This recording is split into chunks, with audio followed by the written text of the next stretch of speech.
everyone and welcome back to the channel. Today's video is a bit of a family day out vlog because we're heading somewhere we've actually never been before, Animal Farm Adventure Park in Brean, Somerset. This is one of those places that we've driven past quite a few times but never actually stopped to visit, so when we saw they had a special offer on tickets recently, we thought it would be the perfect excuse to finally go and check it out. Normal entry is around £14 per person, but at the moment they've got a promotion where tickets are £8 each, so we thought we'd make the most of it and plan a little day out. Before we go in, I did just want to briefly mention something that happened here last year. In November there was a fire at the park which sadly caused quite a lot of damage to the site and resulted in the loss of a number of animals. From what the park shared at the time, the fire broke out in the afternoon and emergency services worked for several hours to bring it under control. Obviously that must have been incredibly difficult for the staff who care for the animals every day and for everyone connected with the park. The farm actually closed for a while afterwards while everything was being dealt with and investigated, so today's visit feels like a good opportunity to come along, support the park and see what it's like. So the plan for today is just to explore the park, see the animals, let our little one enjoy the rides and play areas, and take you along with us for the day so you can see what it's like if you're thinking of visiting yourself. As always with these sorts of videos, I'll share my full thoughts at the end of the vlog once we've experienced everything and can give you a proper overview of the day. But for now, let's head inside and start exploring Animal Farm Adventure Park in Brean and see what the day has in store. He's hopping. He's eating. Oh, you're so cute. You're very cute. Oh no, lots of some sort. No, they're giant ones, aren't they? They're giant ones. It's a domestic rabbit. They're definitely giant because they're a lot bigger.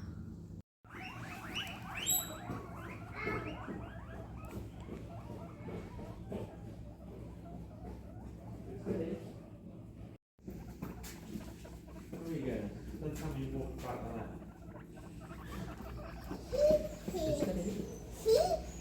Yeah, guinea pig.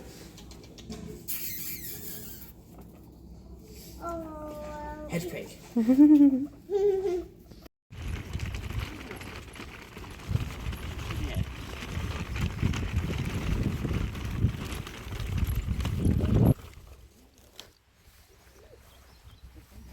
They're not sheep, darling, I promise you, but I don't know if they bite.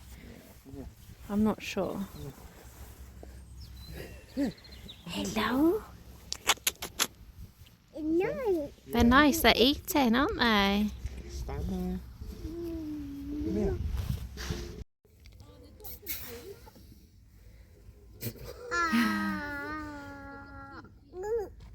It's cool. They're cute.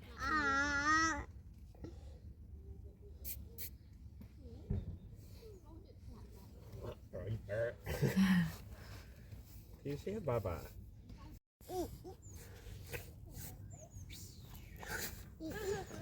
He's eating. Oh, it's hopping. It's hopping where? He's hopping.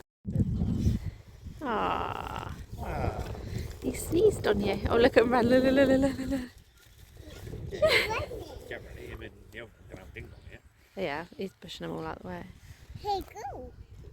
It is like a goat, isn't it?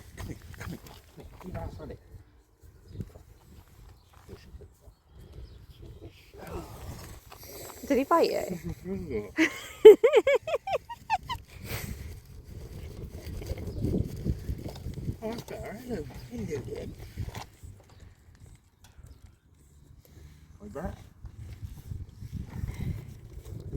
What is it, Baba? It's sheep. What noise do they make? I've got no words for that. Go Baba. Well done. They're hungry, they are, aren't they? They're having their din-dins.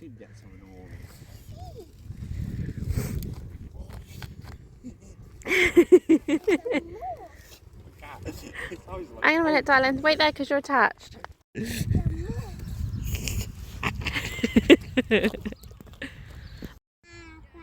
Are you Jeff or Gerald? Bye-bye. What noise does Piggy make? Oink, oink. More chance of it digging up a ball. They're truffle hunting.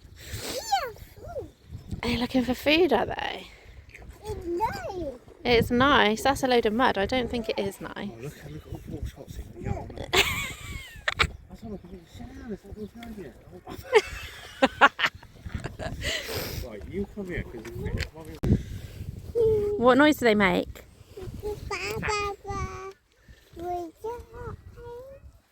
Wave the bag up. Well, my hand isn't there, is it? No.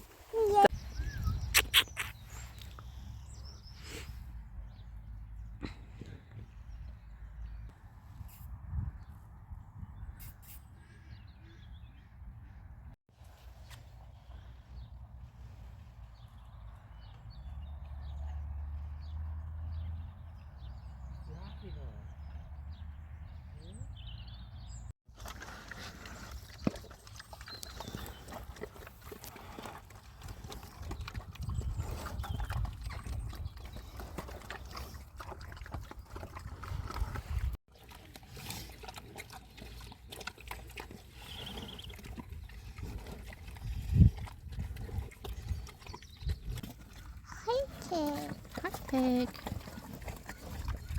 Say oink, oink, oink. It's biting the other one's foot. For that.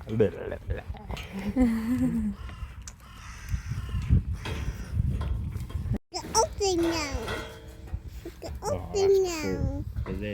Open now. It's done. Be like Jeff and Bert over there, like. They're just loving it. It's nice. Go meh. You two are going to have dinner, there we go. No. Meh. It's cute. You got the voice, mate. Yeah, go on, you two do that. Right. They're having their food, aren't they? They are. They're fighting, yeah. It's right. Yeah, bite. They yeah. do bite. That's why you're back here. This is what you do.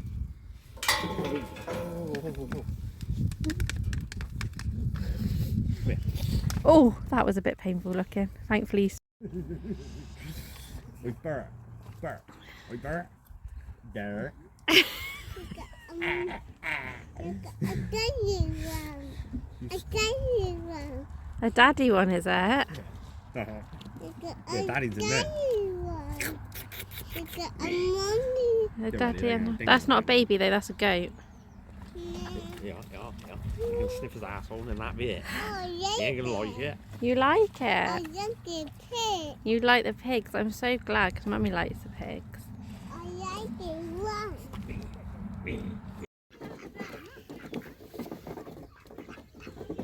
What noise are they making?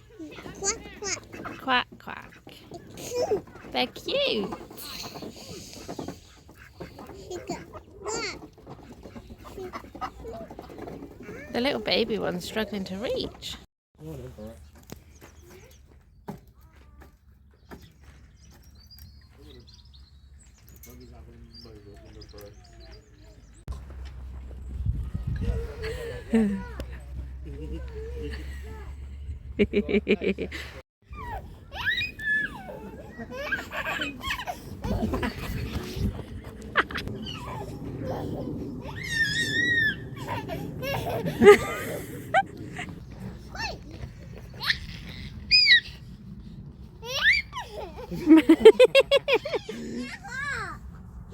So that brings us to the end of the vlog and our day out. I just thought I would give my thoughts at the end of this video because there were quite a few children and things around, so I didn't want to film too much like talking to the camera whilst I was there because yeah, I didn't want to get them in shot and you could just hear all these different conversations, and I thought it would be quieter to do it at home. However, we've got builders here currently doing our garage renovation. There is a video coming soon, but it means there are a lot of drilling, cutting bricks, all sorts. So I'm going to try and film this, but I'm not sure it's going to be much quieter than if I'd filmed it sat somewhere in the park. Obviously at the beginning I mentioned that there was the fire and it was devastating. You could see that at the time from people that were regulars there, from people that worked there, that volunteered there. Yeah, it was a sad event, as with anything like that, to be honest, especially when animals are killed. I believe it was 2 horses, 2 donkeys, and it said small animals, which I'm now wondering if it's the reptiles, because there wasn't any reptiles there. So I'm presuming that was maybe like the small animals, which obviously is super, super sad. And yeah, it kind of spurred me on even more so to go along and support them and I suppose in a sense make the most of the discount. But at the same time I kind of think like it's times like that when companies and businesses need support more than ever. So we went in with an open mind, knowing that obviously there had been this fire and also knowing that it is out of season because obviously it's March. And for anybody that has been to places like Brean, Barrow, Burnham-on-Sea, they don't really start until about end of April, beginning of May. It's a holiday location and it's very touristy. So when you go when it's out of season, things either aren't open or not working or just aren't at their best. So I was well aware of that when we went in, and I definitely think you could tell that they've been struggling anyway, and also that it's out of season. Some people have said that they've been struggling for a while, people that visit quite often, a few friends of ours that we know, here comes the drilling again, a few friends that we know have said the same kind of thing, that it's gone downhill, that they're not putting the money into it that they once did. And this was before the fire, this was said. In terms of what it looked like, it was very weedy, but there was a man that was trying to dig out the weeds whilst we were there, which, you know, is good to see that somebody's doing something. However, it meant we couldn't go down one of the paths, which is not the end of the world.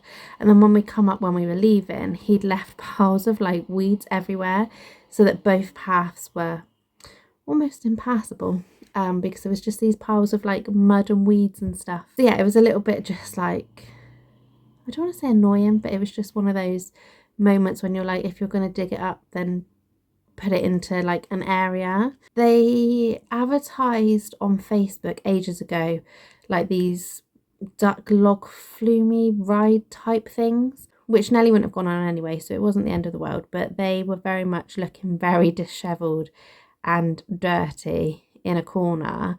But I think the thing for me was because that was the first thing you see when you go in, so it just automatically looks, it looked a bit like Dismaland. I'm not gonna lie, if you remember Dismaland that was at Weston-super-Mare a few years ago, it kind of looked a bit like that. But all the animals and everything looked really well cared for. They had nice spaces to run around. There was nothing like cramped.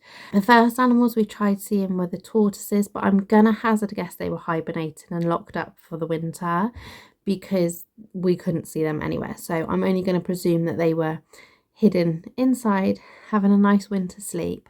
I presume anyway, unless unfortunately they perished in the fire, I don't know. So the first thing we did actually get to see was the rabbits, and one of them looked so much like my old rabbit. So we did spend quite a little bit of time in there. So they had normal rabbits and giant continentals as well. They also had guinea pigs in that area. And then we just carried on walking around. I don't quite know what to make of it. I'm glad we went, and I understand the pitfalls that they're currently facing in terms of because of the fire and it being out of season and things like that. But the next season is coming quite quickly now. And if I'm honest, I would say a lot of work needs to be done. And that's no hate on them. I can only imagine that it's quite a small team. But there was just like little areas where I just felt simple things could have been done. I felt a bit like the hotel inspector in a sense, where I was just like, if you just did this, it would make things so much better. And one of those was in the shop reception area to start with, to be honest with you, because the lady welcomed us in. You know, don't get me wrong, she was friendly, she was welcoming. She welcomed us in and took our booking reference thing, because to get the discount basically you had to book online. And then we said about food, because we wanted to buy some of the food to feed the animals, and they had a deal on it. It was like one for £2, three for £5, something like that, because originally we only wanted 2 bags, but we ended up going for 3 bags in the end. So it's not the end of the world. It kind of worked out all right, to be fair. I think the goats had most of it. So with the food, she also gave us a bit of paper that had when all the animal talks were on, like what times and everything. And then it had on the bottom a list of animals you could feed and animals you couldn't feed, which I thought fair enough, you know, that makes it really easy. Like, it's all there in black and white. Well, it was like a pale pink that you could barely read, but in theory it was all there in black and white. So you kind of knew where you stood. Now, if it was me, I would have said, have you been before? You know, and then maybe proceeded to say, if you go out this door, turn left, follow this path, blah, blah, blah. But she didn't say any of that, and we'd never been. So we kind of like ambled towards this door, hoping we were in the right place. And for the first, it was a good 5 minutes walking at Nelly speed, admittedly. We were just kind of like, so where do we go? Like, we were lucky that you couldn't go right. But yeah, I was just a bit like, so where do we go? What are we looking for? And then we stumbled across the rabbits, so it was all fine. We saw animals. So yeah, that was like my first bit. I was just like, just a little bit more customer service, a little bit more oomph, in a sense. So that, you know, that was just like a small picking. And maybe I'm fussy because I've worked in customer service for years, and because I've had it drilled into me that things have got to be a certain way. Maybe that's why I'm picky. But I just kind of thought, you've got to give someone a clue that hasn't been there before where they're actually going. Like, I don't know if we missed bits. I'm presuming not, but I don't know. The other thing that I noticed as well was that a lot of the animal enclosures didn't have signs to say what they were, which I thought was a bit weird. Obviously, we know what some of them are, but like I think they were the wallabies. There was no sign to say they were a wallaby. There was no information about them. There was literally nothing. It was just a fence that was keeping them in. And to be honest with you, you could go on a walk with them and go like around and in through them. So they obviously must be quite friendly. But I was just a bit like, why is there no sign saying a little bit about them, what their names are, like anything, just add that personal touch. The only way that I worked out that they were definitely wallabies and not something slightly different was because I looked on the keeper talk list. Otherwise, I wouldn't have had a clue. Likewise, we went up to an enclosure that very clearly had something in it because it had food and water down. So there was clearly something still in there. But I have no idea what it was because, again, there was no signs. It was obviously asleep or just hiding. Yeah, there was just nothing to say what I was even looking out for. So that was a little bit of I'm not too sure on that. We did try to participate in the Black Fox Keeper Talk. A lot of the others I wasn't really that excited about. You know, I knew a lot from other keeper talks, so I wasn't too bothered about that. But the Black Fox, I'd never seen a Black Fox before, and they are stunning. Absolutely stunning. I'd go back just purely for that, to be honest with you. But yeah, the lady turned up. She was a couple minutes late. You know, it doesn't bother me in that sense because I kind of think, you know, you've got jobs to do. Sometimes you get waylaid. Sometimes you end up speaking to someone. Like, it doesn't bother me in that sense. But because there was only me and Ash there, she said hi and then just walked off and didn't do the talk because another group of people had carried on walking because they weren't interested. And I just thought it was a bit strange because then she like walked off and that was that. Like, she was gone. And I kind of thought, if you were like a minute or two late but you wanted to go to it, like, you've already missed it. So I don't know, it was a bit of a strange one for something that advertises keeper talks. I didn't hear any, which is fine if you're going to turn around and say, right, it's out of season, we're not doing keeper talks, people would have understood, but they're advertising the fact they're still doing these keeper talks, and she just didn't do them. Even if she'd have just like spoken and like, I don't know, said a few things, like while she was still stood there, we were me and Ash were talking about the fact one of them had a limb missing.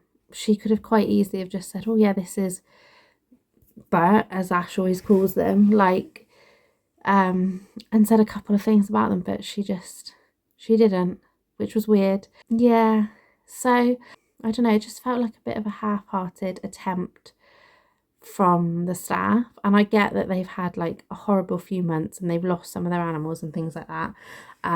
Like, I completely, it would hurt anybody, but I just think when you're then trying to entice people to stay, entice people to come back, but just doing it half-heartedly is never going to work. That paired with the fact that the place in certain aspects looked so run down. Like, they had this wonderful, we didn't go over to it because there was a lot of like the big boys, as we said to Nelly, on it, but they had this wonderful looking like castle play area thing which looked amazing. And then opposite that they had like this little track that had a couple of pedal go-karts and a tractor, so it would entertain all ages for like little ride-on toys and stuff. And funny enough, if you watched the Tattershall Lakes vlogs that we did, when we went to Tattershall Farm Park, Nelly went on the tractor there and she loved it. She has actually since, for her birthday, got a tractor from her nana and grampy, which is currently sat upstairs, which again she loves, so she would have loved going on that. But the tractor was like broken, there was sharp bits of plastic and things like that, and the pedal go-karts didn't go. So I was just like, that's a bit of a write-off there. But so Nelly was a bit upset that she couldn't go on that, but it is what it is. She was quite happy with the animals, as you would have heard. She was telling them all what noises they should be making and saying that they were eating and things. And then at the end you would have seen the footage of Nelly on the trampoline. I had loads of clips of that. I put the best ones in, which took me a while because she had a whale of a time. She just loved it so much. We loved watching her, and because it had a door that you could close on it, like, I pushed her in there and said, right, you're on your own. Made the mistake of leaving the backpack on first of all, which you would have seen, and that had a packet of wet wipes in it, which I think was taking her off balance slightly. I took that off and then she was absolutely fine. But yeah, I loved watching her on the trampoline. Obviously we've got a little mini trampoline here, but to see her on like a bigger full-sized one and running around and everything, it was super special, and yeah, created so many memories. But what you wouldn't have seen from that, yes, the safety netting was all fine, but the trampoline had little holes in it, like as if somebody had like dug and ripped a bit of it out. So we had to keep a real close eye on her. It wasn't in a place where she was bouncing, because I know some people are going to come up at me and say, like, don't let her on there if it's damaged. But I didn't notice to start with, and I couldn't get her off, to be honest with you. But we did keep a very close eye on her. But again, it's just one of those things, like, Nellie's really lightweight and she only takes up a little bit of space of it. But if somebody bigger goes on it, I don't know what condition the other two were in because there was other kids on them at the time. But I don't know. I just think, like, it's only going to be a matter of time before something happens. It did, however, mean that I had to use all my will, and I used the timer method, which I've never had to use on Nelly. I've never tried to, but I basically set a timer on my phone for 2 minutes and said, when the timer goes off, you're getting off. No arguments. And we did it. And she was not a happy bunny, but we did get her off the trampoline eventually. And then went straight into soft play, which I have to say, the soft play was really good. Really good condition. It was really clean. And Nelly loved it. She went in like the ball pit. She was climbing up and down. She went on one of the slides. Ash had to go in with her because she won't do anything like that on her own. So in a nice way, I feel like I got my money's worth from that, more so than some of the other elements that were advertised. Yeah, she just loved it. I didn't take any photos of the soft play because there was loads. That was basically the place where everyone had gone. It was almost as if some people had paid the entry price just to do the soft play. The only thing I would say about the soft play is they didn't have any lights on, We were in a barn and it had like a strip that you could see like with corrugated plastic. So there was light coming in. It wasn't the best light, admittedly, but all the lights were off. And so there was people that had come in with like packed lunches and things like that. And there were people that were ordering like drinks and food from the counter. And depending on where you sat, because it was busy, like you were sat in, there was this poor family that there was no other seats, and these poor little kids were eating their packed lunch in darkness, basically. So yeah, it was a bit, I don't know, it was a bit strange. It was like they're saving money in all the wrong places, it felt like. It's just my experience. Maybe it was just that particular day, I don't know. Obviously I've never been, so I can't say anything about, oh, it used to be like this, or normally it's like this. Like, this was my first experience. Having said that though, on account of my first experience, I probably wouldn't go back.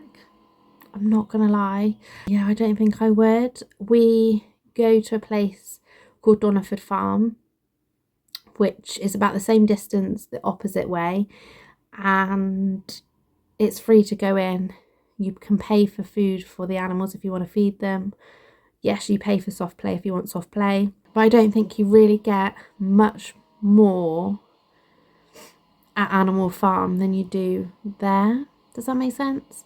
Maybe if it was jazzed up and cleaned up and whatnot, maybe it'd be different. Maybe I should eat my words and go back, but more so in season. Maybe that would be different. I don't know. But me and Ash both looked at each other and was like, it's not worth the £14 that they would charge normally, in our opinion. I think the 8 is pushing it.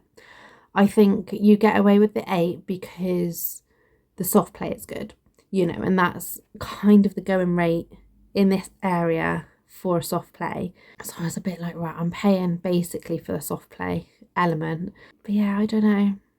I'm not sure on that one. But needless to say, I don't want this to be like a don't go or anything like that. Feel free to go if you're in the area. You know, let me know if in season it is a bit better. I don't know if I'd go again, I have to be honest with you. I think it was one of those trips that was good to go to for a little family day out, but you're not raving and wanting to go back, which obviously is our prerogative, but I kind of feel like if other families are feeling that way too, and you don't get that repeat custom, then you're not going to survive in this day and age. I hope you enjoyed this vlog anyway. And I also just wanted to mention a big thank you for everybody's support on my newly formed podcast. There are 5 episodes in season 1.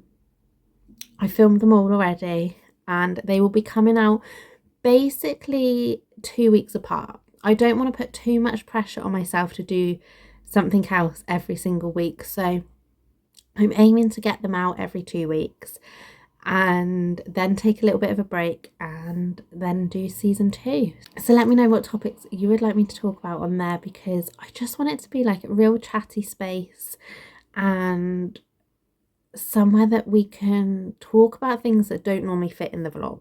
So yeah, I hope you will stick around and support me with that, because yeah, the feedback on my first episode I've loved, so I definitely think it is the right step for me. But thank you so much for watching. Please remember to like and subscribe. I'm really hoping you can hear me through all of this building works, and I will see you all again next Monday. Bye bye.